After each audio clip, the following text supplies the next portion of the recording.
n'approfondis pas. Agnès aurait dû m'avertir au lieu de s'en aller de cette façon, sans même une explication orageuse. Je ne prétends pas être parfait, et si elle m'avait dit ce qui lui manquait, nous aurions pu en discuter.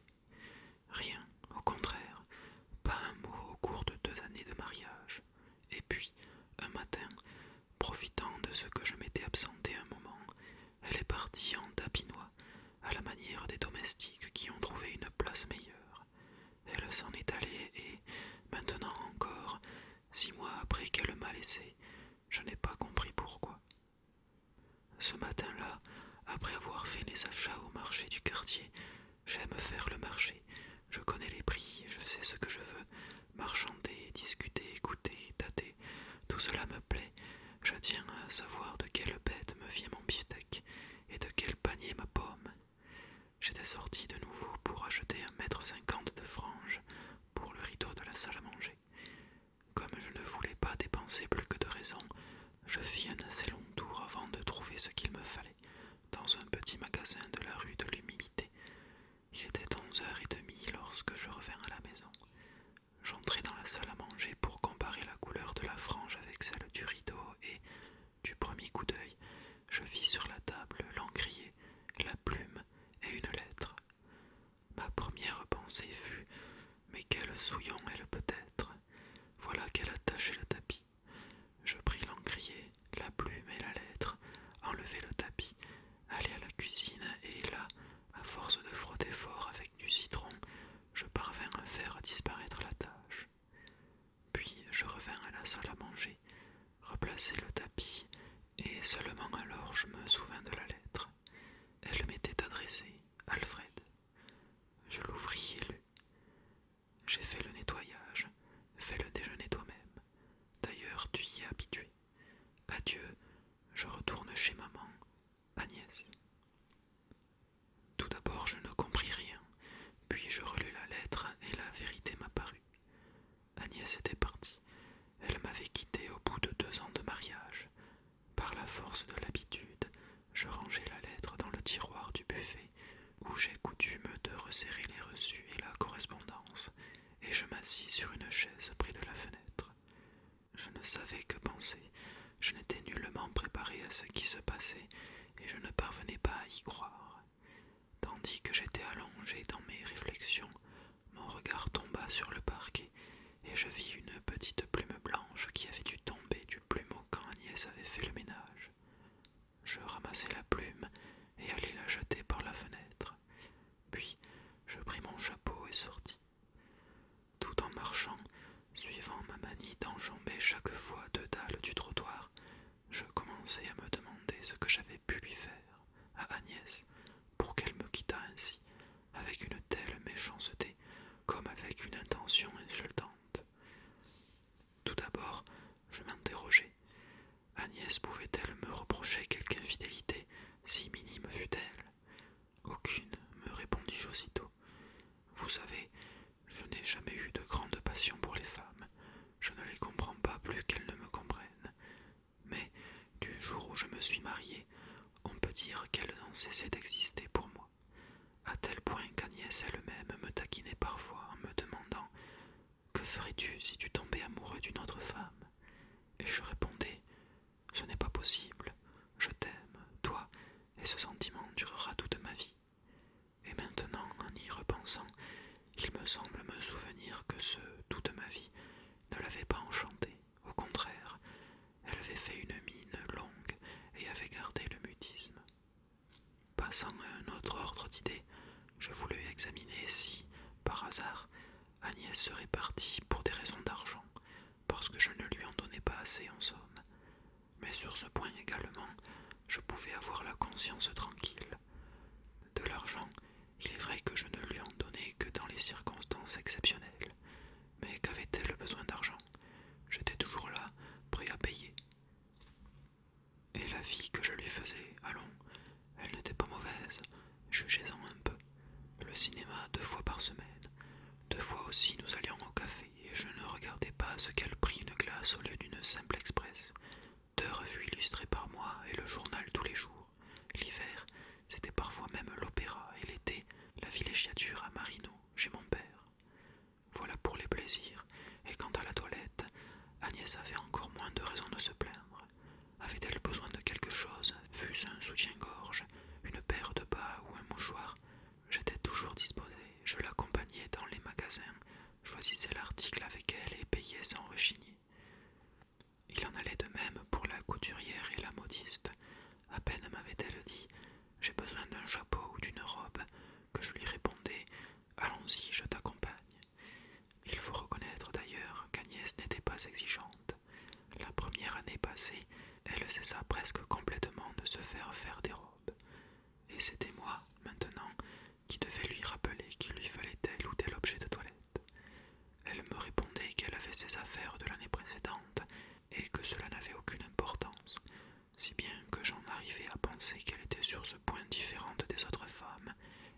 surtout quand je me sens en confiance avec quelqu'un. Ma voix est calme, régulière, ni haute ni basse, mesurée et fluide, et si j'aborde un sujet, je le vide de fond en comble après avoir envisagé tous ses aspects. Les sujets que je préfère sont, par ailleurs, ceux qui traitent du ménage. J'aime à parler du prix des choses, de la disposition des meubles, de la cuisine, du chauffage, de toutes ces petites bêtises, en somme. Je ne m'en lasserai jamais, et y est tant de plaisir que je m'aperçois souvent que je me répète et que j'ai déjà épuisé le sujet. Mais soyons justes, ce sont là propos à tenir à une femme. En dehors de cela, de quoi pourrait-on lui parler? Et Agnès, d'ailleurs, m'écoutait attentivement, du moins en avais-je l'impression. Une seule fois, tandis que je lui expliquais le fonctionnement du chauffe-bain électrique, je m'aperçus qu'elle s'était endormie. Je t'ennuie, lui demandai-je en la réveillant. Non, non, répondit-elle vivement. J'étais lasse, je n'ai pas dormi cette nuit. D'ordinaire, les maris ont leur bureau ou leur commerce, où ils n'ont rien à faire et s'en vont se promener avec leurs amis. Pour moi, le bureau, le commerce, les amis, c'était Agnès.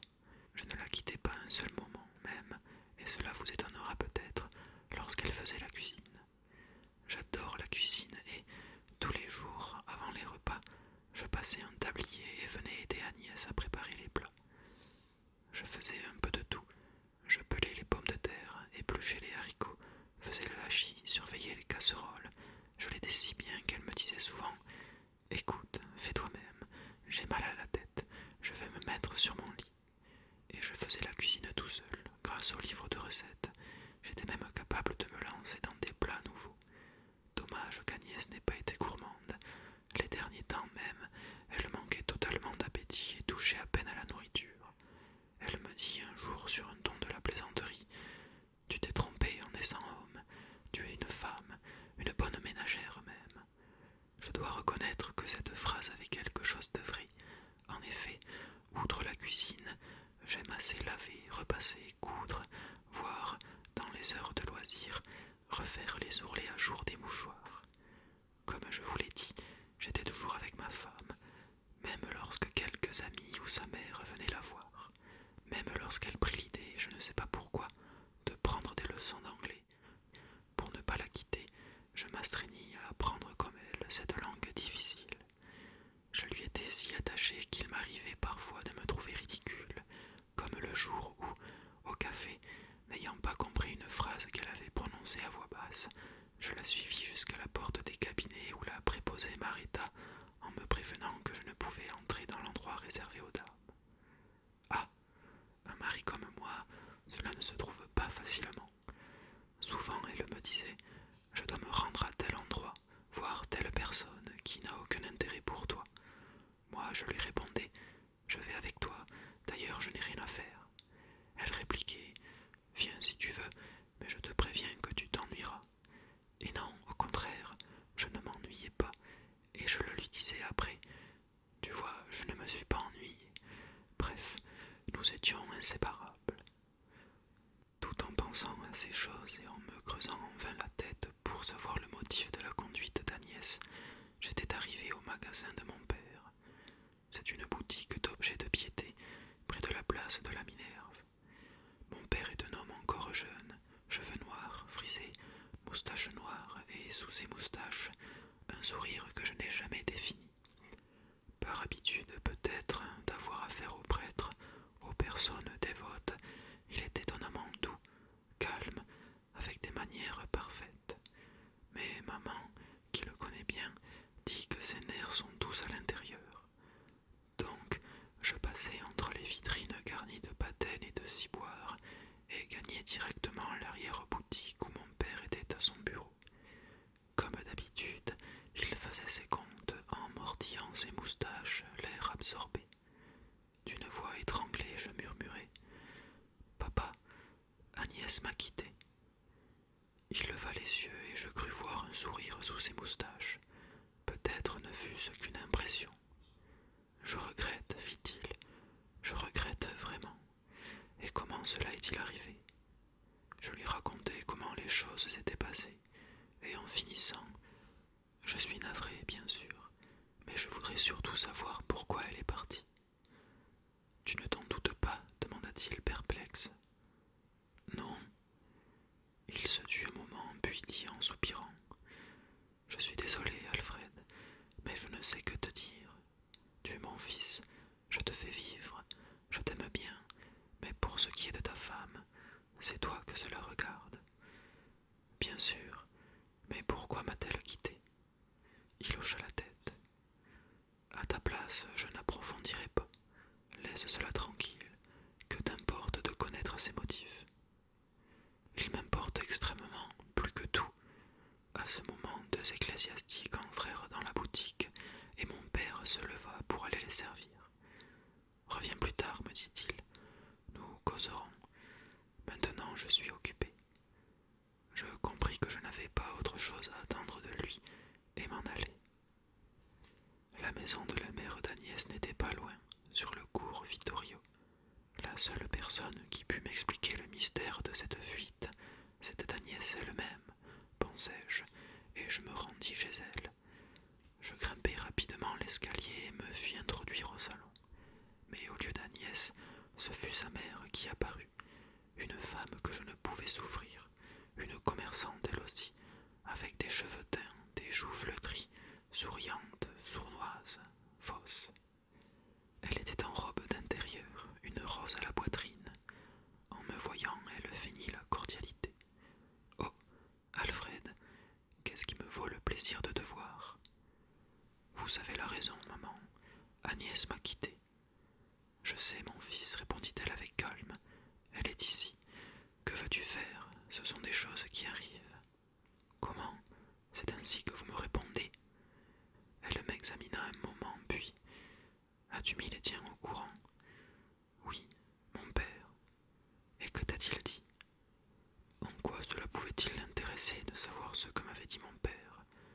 De mauvaise grâce, je répondis. Vous savez bien comment est papa. Il m'a conseillé de ne pas approfondir. Il a eu raison, mon fils, n'approfondis pas. Mais enfin, dis-je en m'échauffant, pourquoi m'a-t-elle quitté? Que lui ai-je fait? Pourquoi ne me le dites-vous pas? Tandis que je parlais, tout irrité, mon regard tomba sur la table. Elle était recouverte d'un tapis sur lequel était posé un petit napperon blanc brodé, et sur ce napperon un vase d'œillets rouges. Mais le dit napperon n'était pas au milieu de la table. Machinalement, sans savoir même ce que je faisais, tandis qu'elle me regardait en souriant sans me répondre, je soulevai le vase et remis le napperon à sa place. Bravo, dit-elle alors, le voilà bien au milieu maintenant. Moi, je ne m'étais pas aperçu qu'il était déplacé, mais toi, tu l'as vu tout de suite. Bravo. Et maintenant, il vaut mieux que tu t'en ailles, mon garçon. Elle s'était levée et je me levai à mon tour. J'aurais bien voulu lui demander de voir Agnès, mais je sentis que c'était inutile. Et puis j'eus peur en la voyant de dire ou de faire quelque bêtise. Je m'en allai donc et, depuis, je n'ai jamais revu ma femme. Un jour peut-être reviendra-t-elle, s'étant aperçue qu'un mari comme moi ne se trouve